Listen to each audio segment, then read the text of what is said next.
Hai teman-teman, apa kabar semuanya? Mau kurus tapi malas olahraga? Rasanya berat ya? Tenang, kalian gak sendirian. Banyak yang ngerasa gitu. Banyak yang merasa sama. Diet tanpa olahraga itu bisa banget kok. Serius, bisa.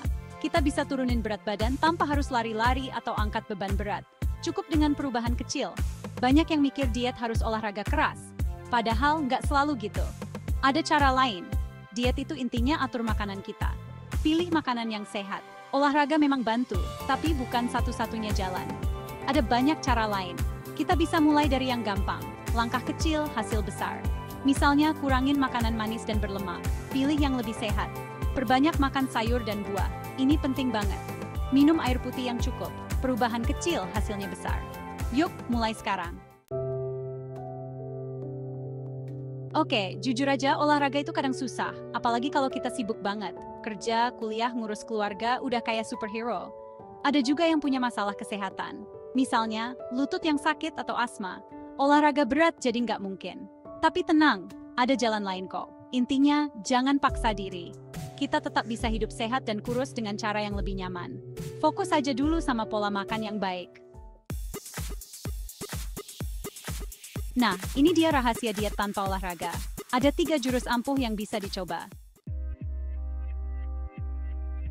Pernah dengar intermittent fasting? Ini lagi ngetren loh. Banyak orang mulai mencoba metode ini untuk berbagai alasan, mulai dari kesehatan hingga penurunan berat badan. Intinya, kita atur waktu makan dan puasa. Jadi, kita tidak makan sepanjang hari, tapi ada jendela waktu tertentu untuk makan. Misalnya, metode 16/8. Ini salah satu metode yang paling populer. Kita puasa 16 jam, makan hanya dalam 8 jam. Selama jendela makan, kita bisa makan seperti biasa. Contoh puasa dari jam 8 malam sampai jam 12 siang. Jadi kita mulai makan siang jam 12. Makan siang jam 12, makan malam jam 8. Gampang kan? Kita tetap bisa menikmati waktu makan bersama keluarga dan teman. Teman saya Budi, coba metode ini. Dia suka ngemil malam. Awalnya dia merasa sulit. Nah, dengan intermittent fasting, dia jadi jarang ngemil. Dia merasa lebih terkontrol dan tidak mudah lapar.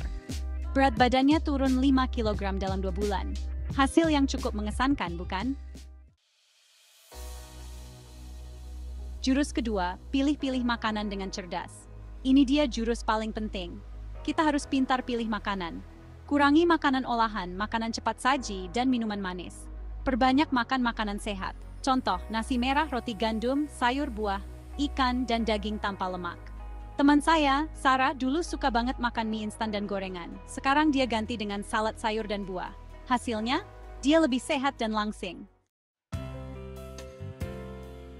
Jurus ketiga, porsi kecil, kunci sukses besar. Makan banyak bikin gemuk? Belum tentu. Yang penting, porsi makan kita pas. Gunakan piring kecil agar tidak kalap saat makan. Makanlah dengan perlahan dan nikmati setiap suapan. Otak kita butuh waktu untuk tahu kalau kita sudah kenyang. Dulu saya makan banyak banget dalam sekali makan. Sekarang saya coba makan dengan porsi kecil tapi lebih sering. Hasilnya, perut terasa lebih nyaman dan berat badan lebih terjaga. Bagian 4. Manfaat dan peringatan penting dibaca. Ini adalah bagian yang sangat penting untuk dipahami sebelum memulai diet apapun. Diet tanpa olahraga memang mudah dan praktis, tetapi ada beberapa hal yang harus diperhatikan agar tetap sehat. Tapi ada beberapa hal penting yang perlu diingat. Konsultasi dengan ahli gizi adalah langkah pertama yang sangat penting. Setiap orang punya kondisi tubuh yang berbeda, dan apa yang berhasil untuk satu orang mungkin tidak cocok untuk orang lain. Konsultasikan dengan ahli gizi untuk mendapatkan program diet yang tepat. Perubahan bertahap sangat dianjurkan. Jangan langsung ubah pola makan secara drastis. Tubuh membutuhkan waktu untuk beradaptasi dengan perubahan baru. Lakukan secara bertahap agar tubuh bisa beradaptasi dengan baik. Dengarkan tubuh Anda. Jika merasa lemas atau pusing, segera hentikan diet dan konsultasikan ke dokter. Kesehatan adalah prioritas utama. Ingat, diet yang baik adalah diet yang menyenangkan dan tidak menyiksa diri. Nikmati prosesnya dan buatlah perubahan yang positif untuk jangka panjang. Bagian 5, semangat diet teman-teman. Diet tanpa olahraga itu mungkin dan efektif kok. Kuncinya, konsisten dan disiplin. Ingat, perubahan kecil bisa berdampak besar. Jangan lupa, tetap jaga pola hidup sehat. istirahat cukup, minum air putih yang cukup, dan kelola stres dengan baik. Semangat untuk mencapai berat badan ideal dengan cara yang aman dan nyaman.